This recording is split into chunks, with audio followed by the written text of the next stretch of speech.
Welcome to our deep dive into energy, society, and the environment, one of today's most pressing issues. We're not just going to talk about how much energy we use, but also about the future of energy. Fusion, hydro, geothermal, wind, solar, and everything in between. If you're passionate about sustainability or just curious about the future, this is the conversation for you. Here's something to think about. Since the Industrial Revolution, the global population has grown sevenfold, but our energy consumption has skyrocketed by 30 times. It's not just the number of people, it's how we live, work, and consume. And this has real costs. We see environmental degradation, public health crises, and biodiversity loss, and we have to ask ourselves, what is our role in this? So, what comes next? Fusion energy has been in the headlines, and for good reason. Imagine a source of power with no carbon emissions, no dangerous radioactive waste, and no risk of meltdowns. In 2022, researchers achieved a breakthrough in fusion, producing more energy than they put in. It's still early days though. Fusion demands conditions hotter than the sun's core, and we need materials that can withstand that. But the potential here is game-changing.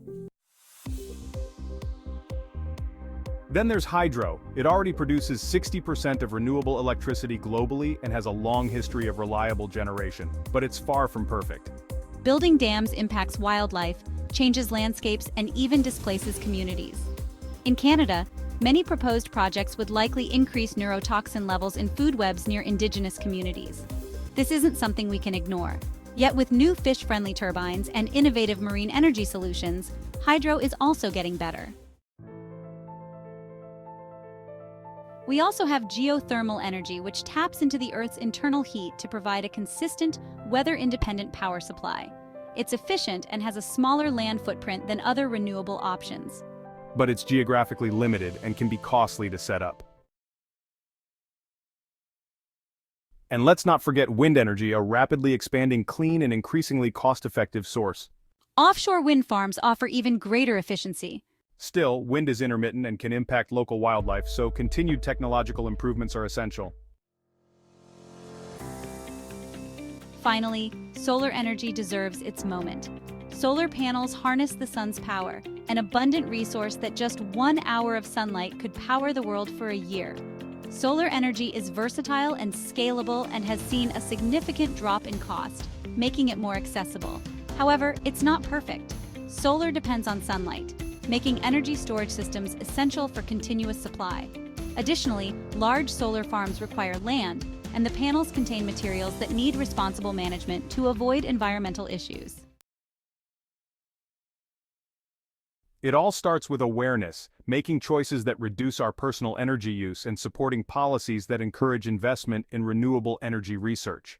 This means pushing for established technologies like solar and wind, championing breakthroughs in fusion, and improving efficiency in hydro and geothermal.